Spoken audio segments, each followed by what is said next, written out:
Religious activism यानी कि social issues को रिलीजन के साथ जोड़ कर देखने की कोशिश, ये कोशिश बहुत हद तक प्रॉब्लमेटिक हो सकती है और मैं समझाता हूँ कैसे।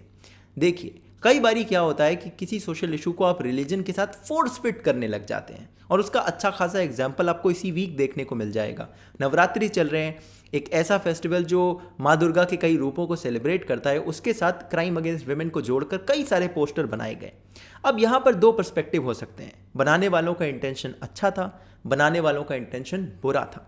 अगर आपका अच्छा इंटेंशन था तो ये पूरी तरह से डम्ब प्रैक्टिस है, अगर आपका इंटेंशन बुरा था तो ये एक इविल प्रैक्टिस है। एंड लेट मी एक्सप्लेन मैं ऐसा क्यों कह रहा हूँ।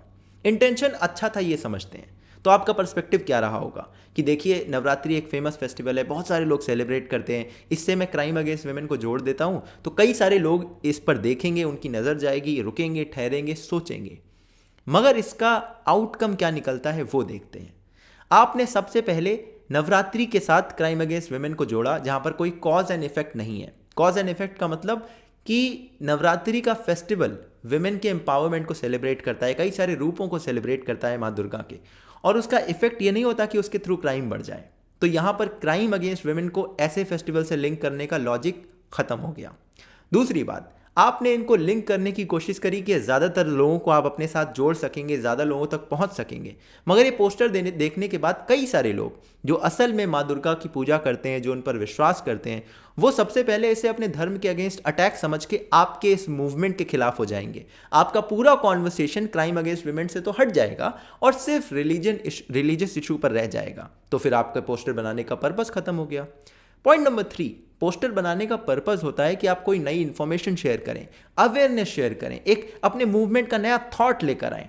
मगर वो सब कुछ नया तो मुझे इस पोस्टर में कहीं नहीं दिख रहा है, और आपके इस पोस्टर से आपके इशू की तरफ से ध्यान हटकर रिलीजन की तरफ शिफ्ट होता जा रहा है। पॉइंट नंबर 4, जो लोग रिलीजन को अच्छे से समझते हैं वो पहले ही माँ दुर्गा की रेस्पेक्ट करते हैं, विमेन की रेस्पेक्ट करते हैं, और जो नहीं समझते, जो नहीं रेस्पेक्ट करते, वो आपके पोस्टर देखकर अपना दिल तो बदल नहीं लेंगे। तो आपके पोस्टर ने इफेक्टिवली क्या किया, कई सारे लोगों को आपके मूवमेंट से हटा दिया, कॉन्वर्सेशन को आपकी मूवमेंट से हटाकर रिलीजन इशू पर शिफ्ट कर दिया, और इससे कोई बड़ा बदलाव, कोई नया मैसेज भी नहीं आया। तो आपकी अगर इंटेंशन अच्छा भी था तब भी ये एक डम प्रैक्टिस है। आप समझते हैं बुरे इंटेंशन वाले लोग, देखिए, हमें हमेशा दूसरों में अच्छा इंटेंशन देखना चाहिए, मगर जब भी कभी ऐसी चीज़ें होती है तो वहाँ पर कुछ बैड एक्टर्स भी आ जाते हैं। इनका सिंगल पर्पस होता है कि लोगों को ऑफेंड ही करना है। क्राइम अगेंस्ट विमेन से इन्हें ज़्यादा कुछ खास मतलब नहीं है, और वो लोग बिगट हैं और उन्हें कॉल आउट करना बहुत ज़रूरी है। लेकिन आप पहचानेंगे कैसे कि ये बिगट कौन है? इसके लिए छोटे से टेस्ट हैं, आप इनके ज़रिए इन्हें टेस्ट कर सकते हैं। जैसे कि ऐसे वो सारे लोग जो कि सैफरन टेररिज्म, भगवा आतंकवाद, हिंदू आतंकवाद कहते हों, मगर जब पेरिस में बिहेडिंग हो और ये लोग सामने आकर कहें कि इसे धर्म से जोड़कर मत देखिए, ये रिलीजियस बिगटरी का सवाल नहीं है, तो बस आप समझ जाइए कि इस इंसान के मन में कहीं ना कहीं तो मैल है। जब ऐसे लोग जो कि रेप को देवी स्थान से जोड़ने के लिए बार बार देवी स्थान का वर्ड यूज करें, मगर नन्स के अगेंस्ट होते हुए सेक्सुअल असॉल्ट पर कुछ ना बोलें, इवन दो पोप इस बात को एक्सेप्ट करते हों। अपने देश में जब एक नन के साथ ऐसा केस हो तो जो अक्यूज्ड है, जब उसको मालाएं पहनाए जाएं, जब चर्च के कैलेंडर में उसका नाम आए, और जो इंसान नन का सपोर्ट करता हो उसकी संदिग्ध हालत में मौत हो जाए और ये लोग बिल्कुल भी आवाज़ ना उठाएं, तो आप समझ लीजिए कि इनके मन में कहीं ना कहीं कोई खोट है। और ऐसे ही इन खोट वाले इंसानों को आप पहचान सकते हैं सोशल मीडिया पर। तो अब ये आपने समझ लिया कि अच्छी इंटेंशन से ये डम प्रैक्टिस है और बुरी इंटेंशन से ये इविल प्रैक्टिस है जो कि बिगट्स फॉलो करते हैं। लेकिन अब इसके साथ मैं इस आर्ग्यूमेंट को और थोड़ा आगे बढ़ाना चाहता हूँ। मैं ये कहना चाहता हूँ कि हमने रिलीजन के साथ सोशल इश्यूज को फोर्स फिट करने के चक्कर में बड़े इश्यूज पर जो रियल रीजंस हैं उनकी तरफ से ध्यान लगातार हटाते जा रहे हैं। अब मैं आपको कुछ एग्जाम्पल देता हूँ।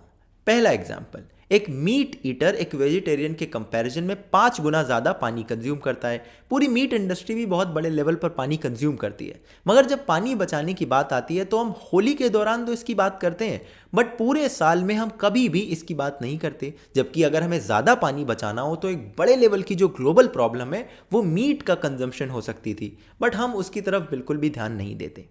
पॉइंट नंबर 2, हम कहते हैं कि एयर पोल्यूशन दिवाली के समय बढ़ जाता है। मैं भी कहता हूं भाई, एयर पोल्यूशन करना अच्छी बात नहीं है, आपको भी थोड़ा रिस्पॉन्सिबल होना चाहिए।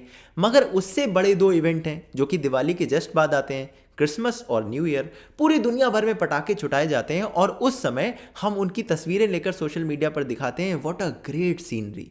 अब उसके ज़रिए जितना दुनिया भर में पॉल्यूशन हुआ हम उसे पूरी तरह से भूल जाते हैं। फिर जो लोग दिवाली पर ऐसी बातें करते हैं कि पॉल्यूशन नहीं करना चाहिए, उनकी खुद की शादियों में पटाखे बजाए जाते हैं। तो फिर हमें ये ध्यान देना चाहिए कि कहीं हम रिलीजन से इन चीज़ों को जोड़ने के चक्कर में लार्जर पॉइंट मिस कर रहे हैं क्या? हम अपनी प्रायोरिटीज़ गलत सेट करते जा रहे हैं क्या? अब नवरात्रि को ही ले लीजिए, एक ऐसा फेस्टिवल जो ये संदेश देता हो कि हमें माँ दुर्गा के इतने रूपों को सेलिब्रेट करना है, विमेन एम्पावरमेंट के इतने रूपों को सेलिब्रेट करना है, हम उसके साथ क्राइम अगेंस्ट विमेन जोड़ रहे हैं। और जो एक्चुअल रिलीजियस प्रैक्टिसेस हैं जहाँ पर ये प्रॉब्लम एग्जिस्ट करती है, जिसके ज़रिए विमेन का ऑपरेशन होता है, हम वहाँ पर इस चीज़ को भूल जाते हैं। अगेन हमारी प्रायोरिटी इतनी मिसिंग कैसे हो सकती है? और इसीलिए देखिए, मैं एक बात फिर से कहना चाहता हूँ, रिलीजन के साथ सोशल इश्यूज को अगर आप जोड़ेंगे तो एक प्रॉब्लमेटिक ट्रेंड है, ऐसा नहीं होना चाहिए। लेकिन अगर आप बहुत ज़्यादा जोड़ना चाहते हैं तो एक्चुअल रिलीजन प्रैक्टिस के साथ जोड़िए, जहाँ से कॉज एंड इफेक्ट आपको दिखे, जिसकी वजह से ऐसा कुछ हो रहा हो, ना कि आप रैंडम फोर्स फिट करने लगें। अगर आप रैंडम फोर्स फिट करने लगेंगे तो आप लार्जर पॉइंट मिस कर जाएंगे, आप अपनी प्रायोरिटीज़ गलत सेट कर लेंगे। यही कहना था, क्योंकि इस पे बहुत सोशल मीडिया पर डिबेट चल रही थी, तो मुझे अपना ये पर्सपेक्टिव शेयर करना था। अब आप मुझे बताइए कि आपका पर्सपेक्टिव क्या है, और उससे भी ज़रूरी, जितने भी लोग इस तरह की फोर्स फिटिंग करते हैं, जितने भी लोग लगता है आपको कि गलत प्रायोरिटी ऐसे सेट करके रखते हैं, उनके साथ आप ये वीडियो ज़रूर शेयर कीजिए। लाइक करें इस वीडियो को। अगर आपको मेरा काम पसंद आया तो पेट्रेन और इंस्टामोजो पर जाकर उसे सपोर्ट कर सकते हैं। इसके लिंक आपको पिन कमेंट और डिस्क्रिप्शन में मिल जाएंगे। मैं आपसे मिलूंगा अगले किसी और वीडियो में, तब तक के लिए अपना ध्यान रखिएगा। जय हिंद, वंदे मातरम।